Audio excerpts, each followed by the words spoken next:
સર્વેને જય શ્રી કૃષ્ણ. આજે આપણે કરીશું રક્ષાબંધનની વાર્તા. શ્રાવણ મહિનાના પૂનમના રોજ બળેવ અથવા રક્ષાબંધન આવે છે. આ દિવસે બહેન પોતાના ભાઈને રાખડી બાંધે છે અને તેનું કલ્યાણ ઈચ્છે છે. તેના બદલામાં ભાઈ તેને યથાશક્તિ ભેટ આપે છે. આ દિવસે બ્રાહ્મણો જનોઈ બદલે છે અને પોતાના યજમાનોને રાખડી બાંધી તેમનું દીર્ઘાયુ ઈચ્છે છે. ચાલો જાણીએ રક્ષાબંધનની પૌરાણિક કથા. પુરાણો અનુસાર રક્ષાબંધન તહેવાર લક્ષ્મીજીએ બલિરાજાને રાખડી બાંધી ત્યારથી શરૂ થયો છે. કથા એવી છે કે એકવાર દાનવોના રાજા બલિએ 100 યજ્ઞો પૂરો કર્યા પછી તેને લાગ્યું કે હવે તેને સ્વર્ગની પ્રાપ્તિ થાય. સ્વર્ગના રાજા ઇન્દ્ર તથા દરેક દેવગણ ભગવાન વિષ્ણુ પાસે મદદ માંગવા ગયા. તે સમયે ભગવાન વિષ્ણુએ બ્રાહ્મણનું રૂપ લઈ એટલે કે વામન અવતારનું રૂપ ધારણ કરી ભિક્ષા માંગવા ગયા. ત્યારે બલિરાજા પાસે માત્ર 3 ડગલા જમીન માંગી અને બલિરાજાએ હા પાડી.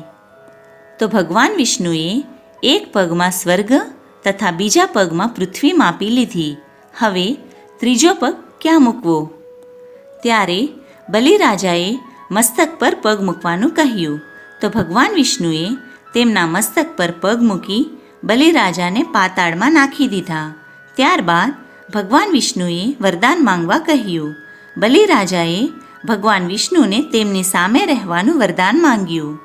એટલે ભગવાનને તેમના દ્વાર પર થઈને રહેવું પડ્યું. આ લક્ષ્મીજીને ગમ્યું નહીં. તેમને ભગવાન વિષ્ણુને તેમની સાથે લઈ જવા હતા. પછી લક્ષ્મીજીએ નારદજીને કહ્યું.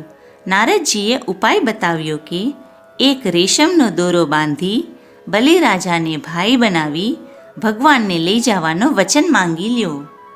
લક્ષ્મીજીએ શ્રાવણ મહિનાના પૂનમના દિવસે બલિરાજાને રેશમનો દોરો બાંધી વચન માંગી સદાને માટે ભગવાન વિષ્ણુને વૈકુંઠ લઈને આવ્યા.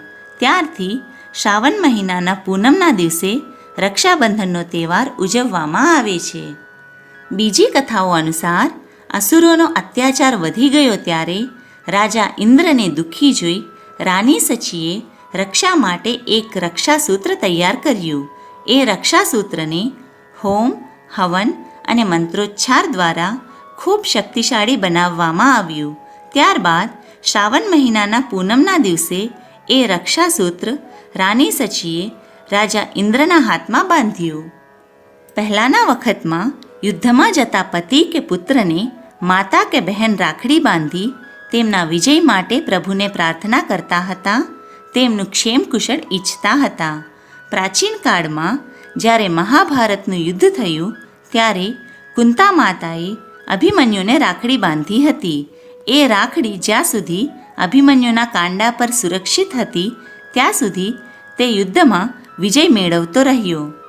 દ્રૌપદીએ ભગવાન શ્રી કૃષ્ણને પણ રાખડી બાંધેલી. ચિત્તોડની રાણી જોધાબાઈએ પોતાની માતૃભૂમિના રક્ષણાર્થે મોગલ બાદશાહ હુમાયુનને રાખડી મોકલી તેને પોતાનો ભાઈ બનાવ્યો હતો. આમ રાખડીનો મહિમા પરાપૂર્વથી ચાલ્યો આવે છે. આ દિવસે બ્રાહ્મણો સવારે વહેલા ઉઠીને નદીએ જઈ સ્નાન કરે છે. ત્યારબાદ પહેરી રાખેલી જૂની જનોઈ જળમાં પધરાવી નવી જનોઈ પૂજા વિધિ કરીને પહેરે છે.